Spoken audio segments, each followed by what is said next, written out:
Lagos, Nigeria, Africa's largest city. 22 million people packed into a coastal metropolis. Every rainy season, the same crisis unfolds. Flash floods paralyze major highways. Commuters are stranded for hours.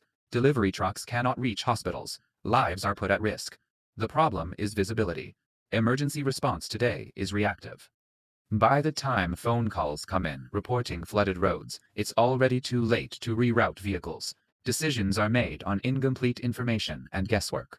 This is Project Lifeline, an artificial intelligence command center designed for real-time flood response.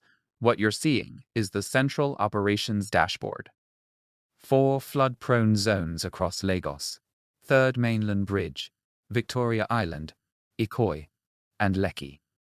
Each zone is monitored by video feeds from drones, traffic cameras, and citizen smartphones. Let's put the AI to the test.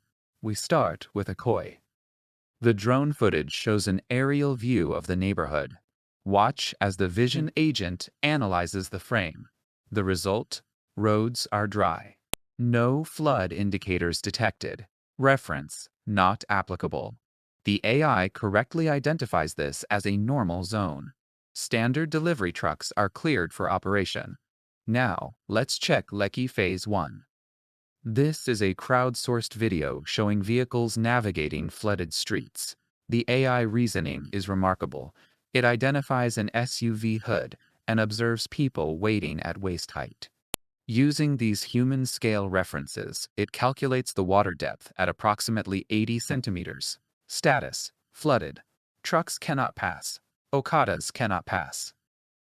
The system recommends deploying the Canoe fleet. Victoria Island tells an even more dramatic story. Here, the AI detects something unusual. It identifies a person kayaking through the streets and a submerged car door. Based on these semantic landmarks, it estimates the water at 90 centimeters with high confidence. This is not a random guess. This is physics-based logistics powered by Google Gemini.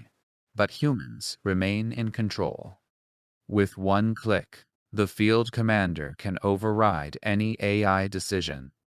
The system logs the manual change for accountability. With another click, AI monitoring resumes. This is human-in-the-loop decision-making. Look at the dashboard now. The zone status indicators have changed from green to orange and red, based on live conditions. The system log shows every analysis, every decision, every dispatch order, from reactive chaos to proactive precision, from delayed reports to real-time intelligence. This is Project Lifeline, built for Lagos, scalable for any flood-prone city in the world. Thank you for watching.